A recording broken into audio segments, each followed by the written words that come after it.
Hey everybody, it's Bill Seaver with MicroExplosion Media. I am here with my friend, and actually he's a client of mine as well. This is Jeff Mims. He is the owner and founder of Mossy Creek Custom. Is a custom gunsmith in Nashville. And about a year ago, Jeff and I started talking about what social media could do for him and to promote his business, specifically blogging. And for a year now, he has been blogging, and I really just wanted you to hear from him about what blogging can do if you really stick with it and look at it as a good promotional strategy, where creating content is a promotional strategy. And if you've read anything I've written, every other post probably tends to go back to content being your promotional strategy. So you know, you would think a gunsmith might be the last person who could use this, and I think he's a great case study of someone who has seen it work for him. And I really think if he can do it, you can do it. And so I just want you to meet Jeff, hear about what blogging has been for him over this last year and the benefits that he's seen. Man, it's good to be here talking about this. I appreciate you inviting me onto the show.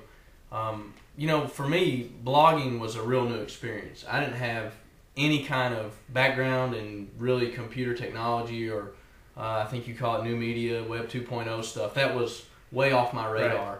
But we adopted, matter of fact, this month is our 1 year anniversary. We adopted the idea that we were going to take the meal and snack approach that Bill talks about.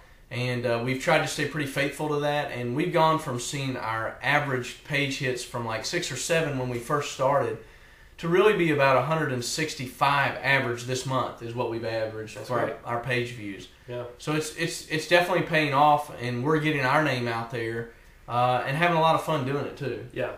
So I know. So you blog about 3 times a week, and the website is his blog is mossykreekcustom.com, and you just created, like, you know, a lot of people, just a free WordPress blog. I think you paid a guy to create a logo for you, so you have that.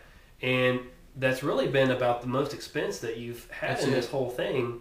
But I think one of the things that intrigued me was, even a while back, you told me people were finding you in some of the craziest ways with different posts that you had. You've gotten orders from people outside the United States. You've met orders for people all over the country. That's right.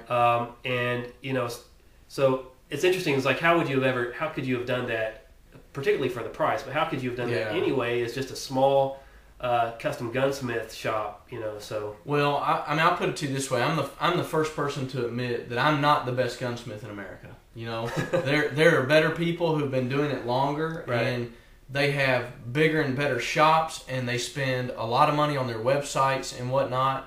And I really respect these guys. I mean, I've taken classes with them and tried to learn from some of these master gunsmiths. But I'll give you a quick example. Is one thing that we do as a modification on a trigger pull to lighten that weight a little bit on a particular firearm brand. And I learned it from a couple different people, just kind of some of the secrets of how to do that. And if you type in Google, there, you know, in the search engine there, you're going to see that I'm actually, I think, the number 3 and 4. What do you call it? The listing, I guess, on the first page. Yeah. And these guys have had websites for years where they advertise the exact same thing that we do. Wow. But it came off a blog post. That's awesome.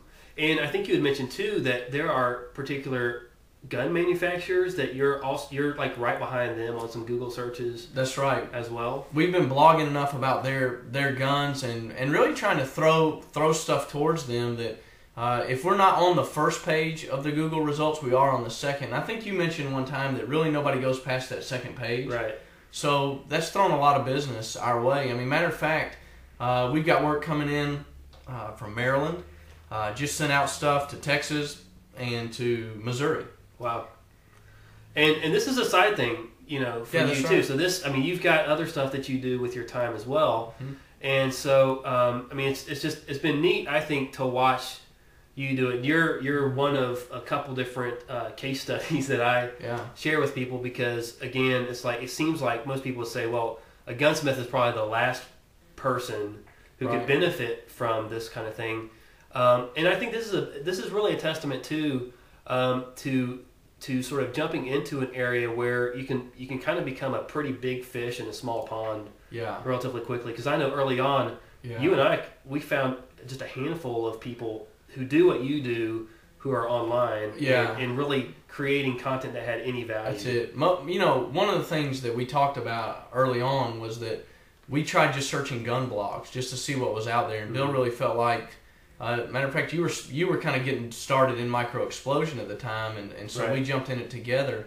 You felt like this would be a good thing for me to do, to kind of get our name out there, and it certainly has, because most of the people that were writing about gun blogs were either whining about the government, you know, in some kind of nut job blog, or it was somebody talking about, well, me and Sister Sally went out and shot today. It was a lot of fun. I mean, it was just goofy stuff. Yeah. There was nothing that you would read that would make you think this could really help me. And I think that goes back to that whole content being the driver. Yeah. And you've done a great job. I mean, you're really diligent to always put good content out. And I'll say this, Jeff has done a great job of really capturing the idea that you can blog strategically, and you can identify the things that are already bringing you some traffic to the blog, and beginning to feed that and blog more about that particular subject or that topic. Yeah. Both use that in the blog post title and in the blog post itself. Well, we talked about tagging early on. Yeah. That was a master tagger, I think. That was a big deal, was that when I had done a post that started getting some traffic and really became the main post people were looking at. And it was probably a couple months old at the time when I noticed that. And I started tagging. That post I had actually taken the time to tag. And now I tag everything. I really work hard to tag stuff and to think about what are we gonna call this in one word that'll really make sense to people if they were gonna search for this, that you could find it. How would I search for this?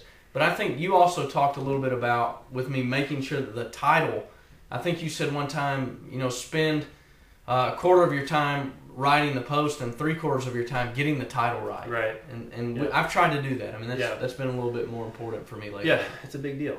So anyway, this is just a chance for you to meet somebody who I've worked with, but really to hear his story about just the benefits you've seen. Your business went from, starting the business to where this is sort of your opportunity to, your business is either driven by word of mouth or by people who are finding you online. Well, and I would say that over the last, it probably took, how long did it take? Maybe, it was probably 5 months into it before I ever got an actual internet-based customer. Yeah. But now, that's probably gone up to where it's 60% of my business. And to be honest with you, in our business, just because of the way that it operates, I would prefer it to all be internet-based, because I'm dealing with shooters who I can really get in their niche. And it's helped me to not be a general guy. And I could imagine maybe for some of your clients, and we even talked about this with you, is that at some point you get to do what you really want to do. You focus and it narrows. Right. And that's definitely what the blog has allowed me to do. Is before I used to have to work on any kind of gun that came in, and you took a lot of jobs you didn't necessarily want to repair just because you needed the work. And this has allowed me to get in that niche where it's a much narrower focus. And now I'm working on the stuff that is really enjoyable to me. Yeah, and you define it yourself by saying, I'm going to only talk about these couple of things, and then that opened it up for you. That's right. We don't really talk about, for instance, single-shot shotguns because there's no money in repairing those. You know? Now, if somebody brings that in, that's one thing. Yeah. But that's not what I'm after. Right. And I don't enjoy it. Right. Well, just wanted you to meet Jeff. Thanks, buddy. Yeah. It's going to be fun to see where this goes even for the next year. And you can check out Jeff's blog at mossycreekcustom.com. Of course, you can find me at microexplosion.com. And we'll catch you next time.